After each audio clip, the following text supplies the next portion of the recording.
आज हम किसी फिल्मी सितारे के बारे में बात नहीं कर रहे हैं। आज हम उस शख्स के बारे में बात कर रहे हैं जिसने इंसान की सीमाओं को चुनौती दी। एक ऐसा इंसान जो बिजली से भी तेज था और जिसके विचार फौलाद से भी मजबूत थे।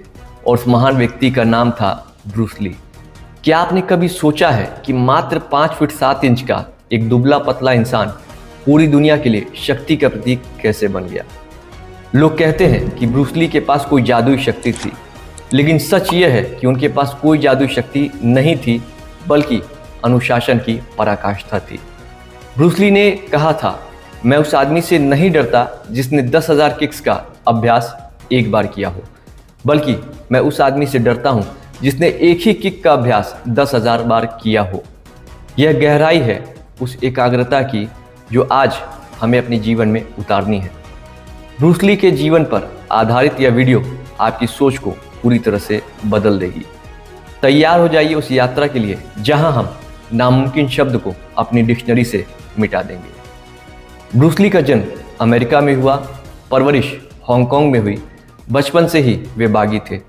सड़कों पर लड़ाइयाँ लड़ना उनका शौक बन गया, लेकिन उस लड़ाई ने उन्हें एक सबक दिया, सिर्फ ताकत काफ़ी नहीं है, तकनीक और दिमाग की भी ज़रूरत होती है।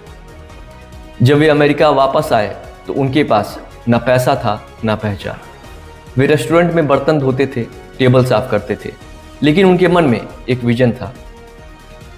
उन्होंने एक कागज़ पर लिखा था कि 1980 तक वे अमेरिका के सबसे बड़े एशियाई सुपरस्टार होंगे और उनके पास $10 मिलियन की संपत्ति होगी।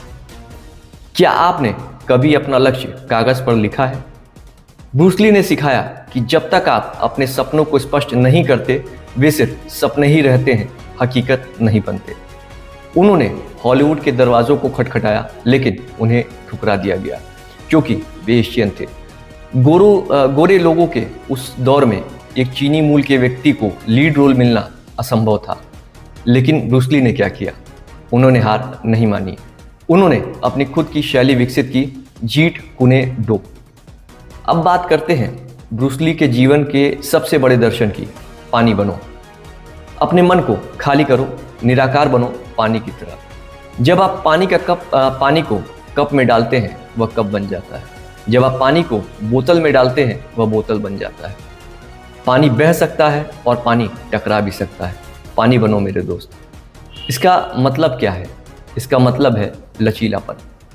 जीवन में चुनौतियाँ पत्थर की तरह कठोर होंगी। अगर आप भी पत्थर बनेंगे तो टकरा कर टूट जाएंगे, लेकिन अगर आप पानी बनेंगे तो उन